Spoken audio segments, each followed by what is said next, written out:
Breaking news today, a young man was involved in a serious boating accident on Lake. So they finally get me to the emergency room, and I died. They resuscitated me, got me in the operating room, and I died again. So I died twice that day. The world has its share of incredible mountain ranges, each with its share of high-profile peaks. Many people dream of reaching such elevations, but only few are bold enough to do so. This is a story of one man who broke world records. A man who set a world record by climbing to the highest elevations in every American state in a little less than 67 days. This world record holder has been featured in thousands of publications and televised programs across the world, achieving various global recognition as well as being awarded with several distinguished honours. Regarded as an inspirational speaker, his journey reflects both strength and ambition. However, it isn't only his achievements that have become the main source of motivation. It is more about how he managed to overcome the obstacles that stood in his way.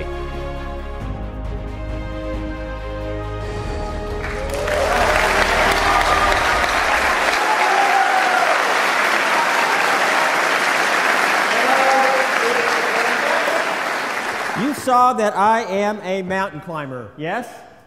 And what was different about my mountain climbing? I have one leg. Okay. And which leg is it? Right. Guys, we only have two choices here. What are we going with? All right, it is the right leg. So let me show it to you so you know I'm not making this story up. And here is my leg. And I know what you're probably thinking. That poor guy, he only has one leg. That's not true. I got about 6 or 7 of these in my closet at home. So we got plenty of legs, depending on what I want to do. Now let's talk about how this happened. Now you saw that I was injured by a boat that came and backed over me. And I see this huge propeller that's just spinning right underneath the water. And I'm thinking, I've got to move. And I took one last effort. I got tangled up in the ski ropes, and the next thing I knew, wham, I was hit. And both of my legs were sucked into the propellers. So they put me on the operating room table, and I was wide awake. I did not even have an aspirin in me. All they did was numb me below the waist. They fired up the saw while I was talking to the doctor. They cut my right leg off below the knee.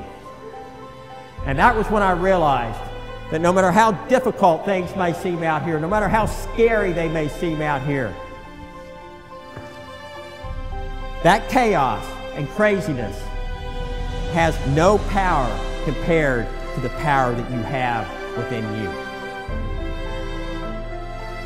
There is greatness within each and every one of you. And it's not a matter of going out and getting it.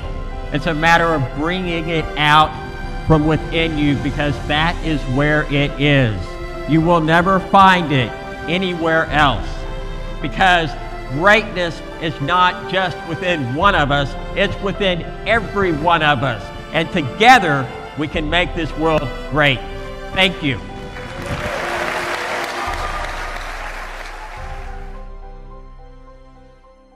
I went through a tragedy.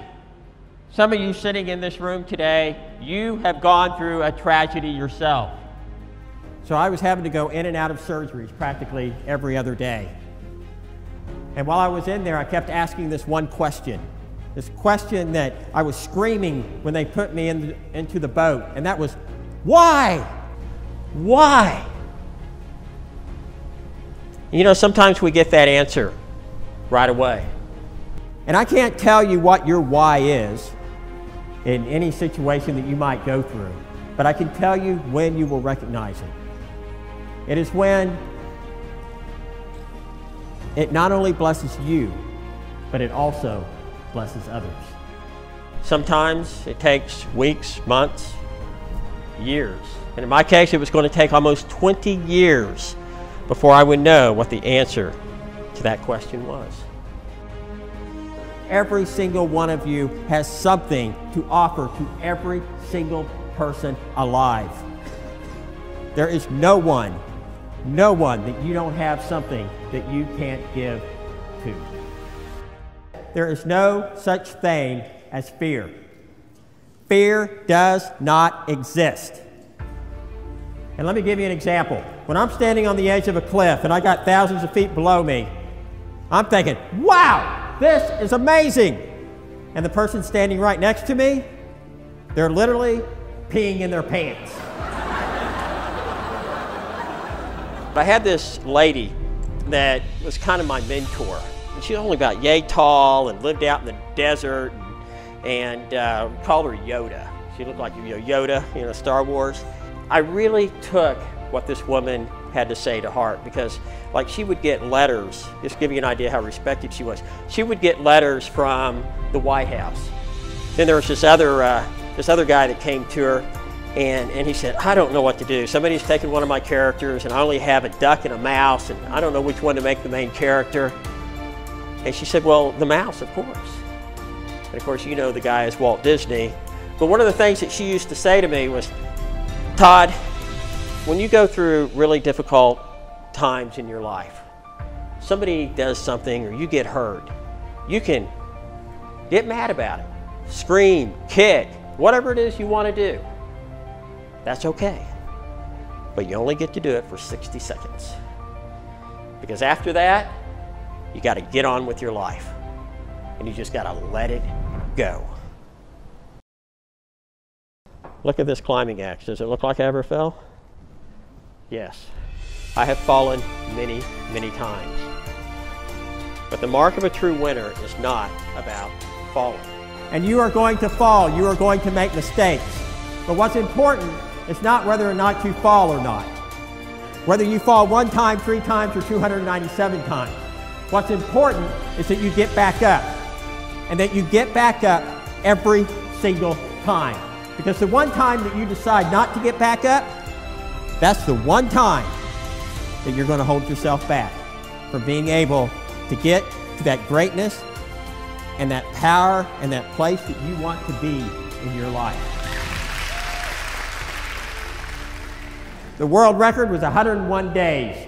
So I had to go to the highest point of Louisiana, Arkansas, Oklahoma. I could only fly to 2 states. One was Alaska and the other one was Hawaii. That's right. Here's the highest point of Delaware. It's actually in the middle of a street. Okay, some of you laugh, but this was a very busy street, okay?